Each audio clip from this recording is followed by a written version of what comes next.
Agency വരുന്നുണ്ട്. ആ വാതിൽ അടക്കണ്ട, അത് മറ്റേതൊന്നുമല്ല, നീർക്കോലിയാണ്. നാട്ടുകാരൊക്കെ പാടെ കൂടിയിട്ടേ ആൽമരത്തും ഒരു ചെരുപ്പ് തൂക്കിയിട്ടോ ഓട്ട കണ്ടിട്ട് അഞ്ചാണെന്നാ തോന്നുന്നത്. ഇത് അഞ്ചാണോ? തമ്പുരാനെ, ഇത് ഇനി തരാൻ ബാക്കി സ്ഥലമില്ല. ആ എന്നാ പേടിച്ചണ്ട തവളെ. സൈനന്റെ ബന്ധു ഉമ്മത്തിനാ കിട്ടേ. സൈനാസിൽക്കിന്റെ ജുബ്ബ വാങ്ങാതാണല്ലോ. സൈനനും ഉമ്മച്ചിക്ക്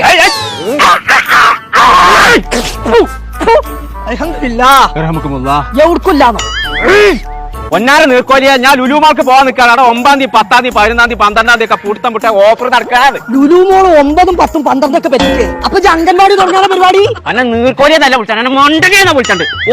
ഓഫറായി. ആ തവള ജാഫറന്നല്ല അതിന്റെ മാപ്പിള, ഓരെന്നല്ല അതിന്റെ ആളെ.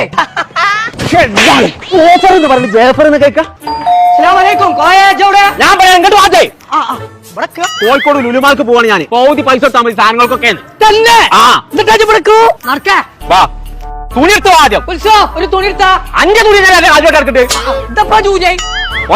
നമുക്ക് കുൽസൂനി മറിയമാനെ കണ്ടു കൊണ്ടുപോയാലോ? അതിനെക്കാളും നല്ല ലുലുമാളിന്റെ ഒരു ചക്രം വെച്ച് കൊണ്ടുവന്നിട്ടുണ്ട്. ഞങ്ങൾ നമ്മളിപ്പോൾ കോഴിക്കോടുള്ള ലുലുവിലാണ്. ജനുവരി 9, 10, 11, 12 ദിവസങ്ങളിൽ പിടുത്തമുട്ട ഓഫർ നടക്കാണ്. എല്ലാ സാധനത്തിനും പകുതി വിലക്കാട്ട് കൊടുക്കുന്നത്. അപ്പൊ ഈ ദിവസങ്ങളിൽ ലുലു ഫാഷൻ സ്റ്റോറിന് ഏത് ഡ്രസ് എടുത്താലും പകുതി പൈസ കൊടുത്താൽ മതിട്ടോ. അത് മാത്രമല്ല കേട്ടോ, ലുലു കണക്റ്റിൽ നിന്ന് എന്ത് പർച്ചേസ് ചെയ്താലും പകുതി പൈസ കൊടുത്താൽ മതി. ലുലു ഹൈപ്പർ മാർക്കറ്റിൽ നിന്ന് വീട്ടിലുള്ള എന്ത് സാധനം എടുത്താലും അതും പകുതി പൈസ. അപ്പൊ ഈ കാണിച്ചത് മാത്രമല്ല കേട്ടോ, ലുലുവിലുള്ള എല്ലാ സ്റ്റോറിലും വന്ന് പിടുത്തമുട്ട ഓഫറുള്ള സാധനങ്ങൾ കൊടുക്കുന്നത്. അപ്പൊ ഒന്ന്